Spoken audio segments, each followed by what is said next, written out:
This is your WCIA 3 forecast first, sponsored by Matex Heating, Cooling, Plumbing, and Electrical. After we had some showers and some clouds this morning, we got a little sunshine for most of us in central Illinois. Not a bad afternoon here on this Thursday.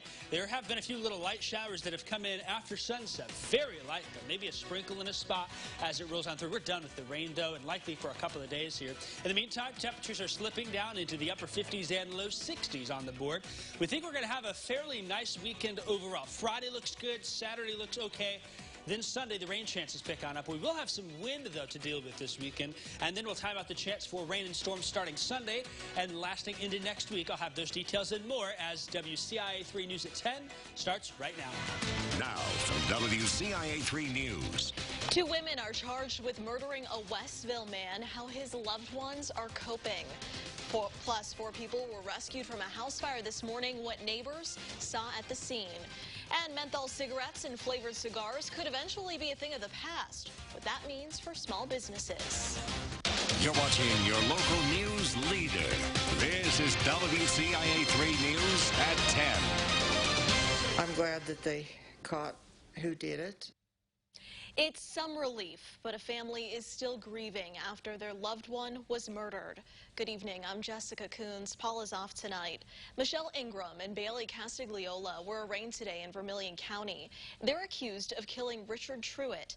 WCIA 3's Bryce Bement is live in our newsroom tonight. Bryce, you went to several towns to track down this story. I headed to Oakwood and spoke to Richard Truitt's cousin. I also went to the Vermilion County Courthouse to get information on the arraignment. Lastly, I was in Covington, Indiana, close to where Truitt's body was found. I can't imagine the evil that goes in someone's mind to take someone else's life like that. 2 women have been charged with doing just that. Michelle Ingram and Bailey Castigliola are accused of murdering 46-year-old Richard Truitt. Truitt was seen leaving his home in Westville on December 27th with Ingram. When he did not return, his mother reported him missing the next day. He wasn't one to not let anyone know where he was. Ingram and Castigliola were arrested and charged with aggravated battery earlier this year in connection to his death. For family, they still had a little hope for Truitt's safe return, but that hope disappeared when his remains were found in a field north of Covington on April 7th. We expected it, but, you know, it's still not good when you finally find out. The 2 women were charged this week with murder and homicidal death. I just hope those 2 women spend a lot of time in prison and have to think about what they've done. I mean, it just doesn't make sense that they killed him like they did. The Vermilion County State's Attorney says the women believe Truitt was involved in a child sex ring. The Vermilion County Sheriff's Office says there's no evidence of that. Truitt's brother, Kenneth, was blown away that was even said about his brother. No, no, absolutely not. No. Comments flooded on Facebook, with friends giving condolences and describing Truitt as a quiet, nice guy. His family still grieving the loss. I just want people to know how good a guy he was. Ingram and Castigliola were in court for arraignment today. Their bond was set at $5 million each. In the newsroom, I'm Bryce Bement, WCIA 3, your local news leader. All right, Bryce, thank you.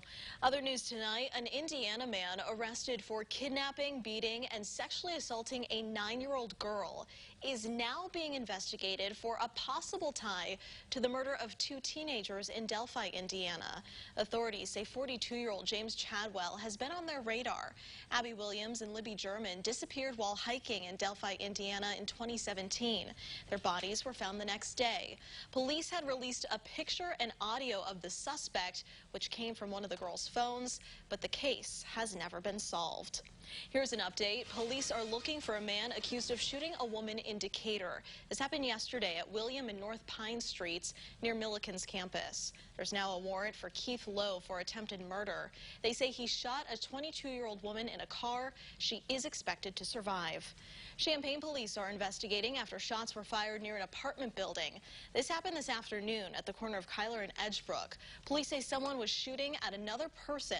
A car window was shot out and bullet holes were found in a building. Police say no one was hurt. We have new information on a kidnapping story out of Macon. A former gas station employee and registered sex offender is now facing more charges.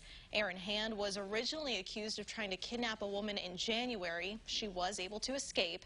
Hand is now facing charges for vehicular invasion, aggravated battery, and aggravated unlawful restraint. Firefighters pulled 4 people from a burning home in Champaign this morning. This happened near Beardsley and Prospect Avenues. All of the victims were taken to the hospital in critical condition. Our news crew on scene confirmed one of the victims is a child, and a neighbor we spoke with says one of the other victims is a child as well. Her face was all burnt, black, and horrible. They were doing CPR on her, and then the mom came out. The state fire marshal is investigating how the fire started. New COVID cases are up across the state. Nearly 3,400 were announced today. Another 38 people have died. Positivity rate is down slightly to 4%. More than 107,000 people were vaccinated yesterday. The average is more than 97,000 shots a day. More than 31% of the state is fully vaccinated. The U of I is planning on dropping its COVID testing requirements for people who have been vaccinated. This new policy will start by the beginning of the fall semester, if not earlier. The chancellor says if you're not vaccinated, you will have to get tested to go into campus buildings. So far, the U of I is not mandating students be vaccinated. Administrators say that decision is up to the state health department. Several bills are moving through the State House to curb the increase in opioid addiction. One of those would require treatment medication to be given with every opioid prescription. Opioid abuse and overdose deaths are increasing through the pandemic. In September 2019, the CDC reported just over 2,600 overdose deaths in Illinois. A year later, 6 months into the pandemic, 3,500 people had died. That's a 30% spike. One doctor says people need to be able to reach out. And it really highlights the importance of being able to socialize with individuals and having that support system for people who are suffering from addictions. She says the pandemic isolated people and cut off their support systems. The Biden administration announced its intention to ban menthol cigarettes and flavored cigars. That's bad news for some businesses. The FDA says about 20 million Americans smoke menthols and says that ban would lead to an additional 930,000 smokers to quit. One shop at Urbana not on board. The store manager says banning menthol cigarettes would slash sales. I'm pretty sure the sales can drop down like maybe 30%. That will be for all the stores, all kinds of businesses. The FDA plans to introduce the regulations in the coming year and ask for public comment, but this could take years, and tobacco companies are expected to fight it.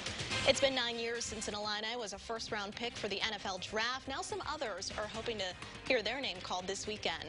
Plus, the exact future of Urbana's Sweet Corn Festival is uncertain, what that means for one beer company. All right, Jacob, you said this is the time of year for free air conditioning. Free AC. Yes, love free air conditioning. That's right. The temperatures seem to be nice into the afternoon. Maybe it gets a little warm, but then at night it cools down. It's just the open windows type of weather. I think that's going to be the case for us for at least a couple of days here. First off, we are back into the mid to upper 70s heading into the weekend. However, I've got wind back in the forecast. We also will bring back the chance for rain, even thunderstorms as well. We'll talk about that and much more coming up after this.